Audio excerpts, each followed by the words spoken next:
अम्बीश ज्ञान अकादमी में आपका स्वागत है। मैं उपस्थित हूँ आपके समक्ष कक्षा 12 हिंदी काव्य के साथ। तो ये कविता है सुमित्रानंदन पंत की बापू के प्रति। आइए शुरू करते हैं। तुम मांसहीन तुम रक्तहीन, हे अस्ति शेष तुम अस्तहीन। तुम शुद्ध बुद्ध आत्मा केवल, हे चिर पुराण हे चिर नवीन। तुम पूर्ण इकाई जीवन की, जिसमें असार भव शून्य लीन। आधार अमर होगी जिस पर, भावी की संसित समासीन। आइए इसका देखते हैं संदर्भ में आप लिखेंगे। प्रस्तुत पद्यांश कविवर सुमित्रानंदन पंत द्वारा रचित काव्य कृति युगांत से हमारी पाठ्य पुस्तक काव्यांजलि में संकलित बापू के प्रति नामक कविता से उद्धृत है। आइए व्याख्या देखते हैं। तुम मांसहीन तुम रक्तहीन। कवि कहता है गांधी जी को स्तुत करते हुए कि हे बापू, तुम शरीर से दुर्बल तथा मांस और रक्त से हीन हो, तथा तुम्हारा शरीर हड्डियों का ढांचा मात्र ही है। उसे देखकर ऐसा प्रतीत होता है कि तुम्हारे शरीर में अस्थियां भी शेष नहीं हैं। तुम पवित्र ज्ञान से युक्त आत्मा वाले हो। तुम में प्राचीन और नवीन, तुम्हें हे चिर पुराण हे चिर नवीन, तुम में प्राचीन और नवीन आदर्शों का समन्वय है।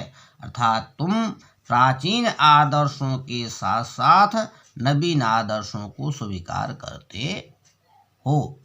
तुम पूर्ण इकाई जीवन की, इसमें आप देखिए, हे बापू, तुम में जीवन की पूर्णता है, जिसमें विश्व की समस्त असारता लीन हो जाएगी।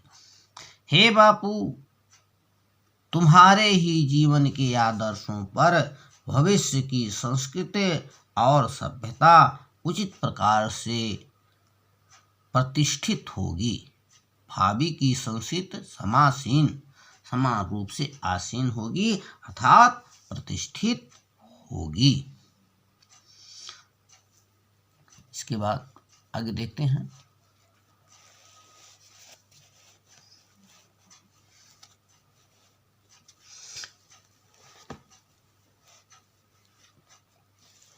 तुम मांस तुम्ही हो रक्त अस्थ, तुम मांस तुम्ही हो रक्त अस्थ, निर्मित जिसमें नवयुग का तन।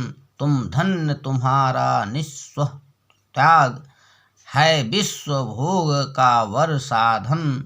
इस भस्म काम तन की रज से, जग पूर्ण काम नव जग जीवन। बीनेगा सत्य अहिंसा के, तानों बानों से मानवपन। यहाँ कवि कहता है कि जिस प्रकार मांस तथा हड्डियों के शरीर से निर्माण होता, जिस प्रकार मांस रक्त तथा हड्डियों से शरीर का निर्माण होता है, उसी प्रकार तुम्हारे सद आदर्शों से नवयुग का निर्माण होगा। तुम और तुम्हारा स्वार्थ रहित त्याग भी धन्य है। तुम धन्य तुम्हारा निस्वार्थ, कह रहे तुम और तुम्हारा निस्वार्थ त्याग भी धन्य है। तुम्हारा निस्वार्थ भावना से किया गया त्याग, तुम्हारा निस्वार्थ भावना से किया गया त्याग मानव जाति के कल्याण का कारण बनेगा। कहने का अर्थ यह है कि तुमने अपने समस्त कामनाओं को त्याग कर भारत को स्वतंत्र कराकर भारतवासियों को स्वतंत्रता प्रदान की है।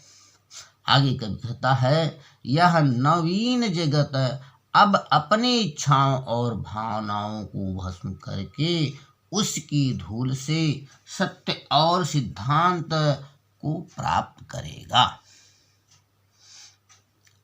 आगे कब कहता है कि जिस प्रकार तानों बानों से के योग से सुंदर वस्त्र का निर्माण होता है, उसी प्रकार आपके द्वारा निर्धारित सत्य और अहिंसा के तानों बानों से मानव जीवन और समृद्ध बन सकेगा। यहाँ लिखे हैं बीनेगा सत्य अहिंसा के तानों बानों से मानव जीवन सत्य अहिंसा बन सकेगा। आइए इसमें देखते हैं भाषा, खड़ी बोली, अलंकार, उल्लेख, विरोधाभास, यमक, रूपक, रस, भक्ति, शब्द शक्ति, अभिधा एवं लक्षणा, गुण प्रसाद है। आगे देखते हैं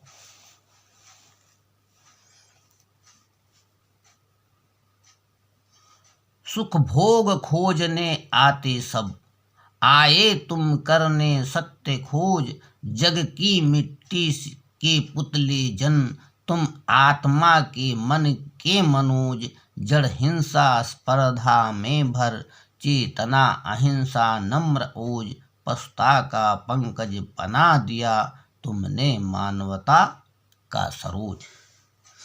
यहाँ देखिए, तुम सुख भोग खोजने आते सब। कवि कहता है, पंत जी कहते हैं कि हे बापू, प्रायः समस्त प्राणी पृथ्वी पर जन्म लेकर सुख की कामना करते हैं, सुख की खोज करते हैं, परंतु आपने इस पृथ्वी पर सत्य की खोज करने के लिए अवतार लिया है या आए हैं। मानो मिट्टी से निर्मित एक पुतला है, यह वहाँ मिट्टी से बनकर आता है और अंत में मिट्टी में मिल जाता है। हे बापू, आप भी मिट्टी के बने थे, परंतु आपके उस मिट्टी निर्मित शरीर में सत्य अहिंसा निवास करती थी तथा आप को मन प्रसन्न करने वाले कमल के समान थे। अपने मानों की अकर्मणता, हिंसा और प्रतिद्वंद्विता को दूर करने के लिए उसमें ज्ञान, सत्य और आत्मिक शक्ति को जागृत किया। हे बापू, आपने मानव समाज में व्याप्त वर्ग भेद, जाति भेद, हिंसा आदि की कीचड़ से उत्पन्न कमल अर्थात पंकज को सत्य अहिंसा त्याग और मानव रूपी स्वच्छ सरोवर से उत्पन्न कमल तथा सरोज के समान बना दिया है।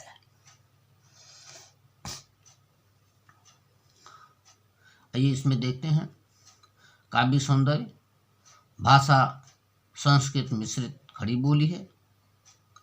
अलंकार रूपक एवं प्रास है। रस शांत है।